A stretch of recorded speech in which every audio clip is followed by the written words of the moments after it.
సరే, ఎన్టీఆర్ ఛాలెంజ్ సొంత కొందుతో గర్జన. అంటే వార్ 2 అనే ఆ సినిమా విడుదల రేపో ఎల్లుండో అది. ఆ సందర్భంలో ఆయన మాట్లాడారు.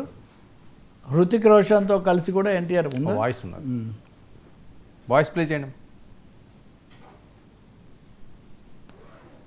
బయట తీసుకోండి, బయట ఉంది, చెప్పండి.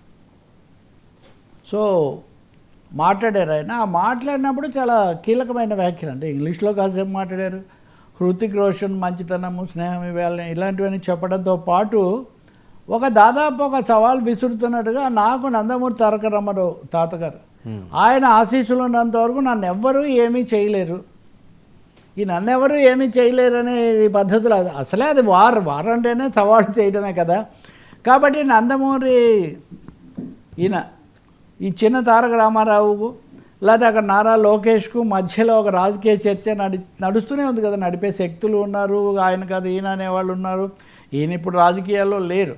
కానీ ఇదో నారా నందమూరి కుటుంబాల మధ్యలో ఎన్టీఆర్ను పక్కన పెడుతున్నారు అనే వాదన ఒకటైతే, ఎన్టీఆర్ చంద్రబాబు నాయుడు అరెస్ట్ అయినప్పుడు ఈ ఎన్టీఆర్ కానీ లేకపోతే ఇంకొక ఆయన కానీ కళ్యాణ్ రామ్ వాళ్ళు ఏమీ మాట్లాడలేదు కదా, కాబట్టి వాళ్ళు అంత ఇదిగా లేరని.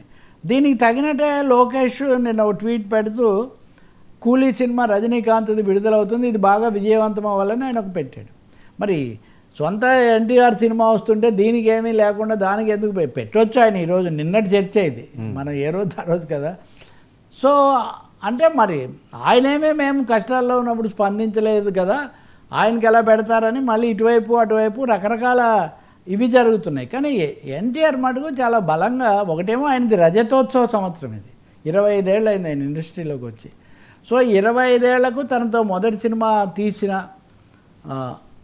రామోజీరావును తలుచుకున్నారు. వీళ్ళందరినీ కూడా తలుచుకుంటూ తనకు సహకరించిన వాళ్ళు, తన మొదటి అభిమానిగా వచ్చినటువంటి ఒక ఆయన కూడా అక్కడ పరిచయం చేశారు. ఇవన్నీ కూడా చెప్తూ, ఇవన్నీ ఉన్నంత వరకు నేను ముందుకు పోతూనే ఉంటాను. దర్శకులందరూ రాజమౌళి, త్రివిక్రమ్ శ్రీనివాస్ నిజానికి ఆ వేదిక మీద ఉన్నాడు. ఇది కూడా ఇంట్రెస్టింగ్. త్రివిక్రమ్ శ్రీనివాస్ పవన్ కళ్యాణ్కి బాగా సన్నిహితుడు, ఆత్మ లాంటి వాడే కదా. But at the same time junior NTR కూడా ఆయన సన్నిహితుడే. 1-2 సార్లు వీళ్ళు బృందావనం కానీ లేకపోతే అరవింద సమేత కానీ, ఇప్పుడు కూడా అల్లు అర్జున్తో తీయాలనుకుంటున్న సినిమా కలిసి రాక జూనియర్ ఎన్టీఆర్తో తీస్తున్నారు అనేవి కూడా వింటున్నాం కదా మనం. సో నేను చెప్పేది ఏమంటే, కూటమిలో ఉప ముఖ్యమంత్రిగా ఉన్న పవన్ కళ్యాణ్ సన్నిహితుడైన త్రివిక్రమ్ శ్రీనివాస్ కూడా దర్శకుడుగా ఇక్కడ ఉన్నారు. సో ఈ సమయంలో ఎన్టీఆర్ అన్నటువంటి ఈ డైలాగ్ను మీడియా, సోషల్ మీడియా చాలా తీవ్ర స్థాయిలో వైరల్ చేస్తున్నాయి. దాదాపు ఆయన సవాల్ చేస్తూ ఉన్నారు, నన్ను ఎవరేం చేయలేరు, నేను ప్రేక్షకుల అభిమానం ఉన్నంత వరకు ముందుకు వెళ్ళిపోతూ ఉంటాను.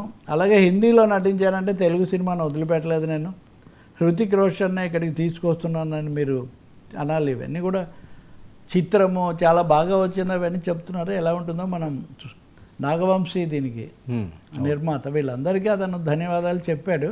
కానీ గట్టి మెసేజ్ ఒకటి ఇవ్వాలని మటుకు నిర్ణయించుకున్నారనేది అర్థమవుతుంది. అది కీలకమైన అమెరికా, అది రాజకీయంతో పాటు సినిమాగా కూడా, సినిమాతో పాటు రాజకీయ మెసేజ్ లాగా కూడా పరిశీలకులు, మీడియా చూస్తున్నటువంటి పరిస్థితి. బహుశా ఇంకా ఆయన ఇంకా అడుగుతారు ఈ విషయంలో, ఇంకా చెప్తూ పోయే గొంతు. రజతోత్సవం చేసుకోవడం కూడా విశేషమే.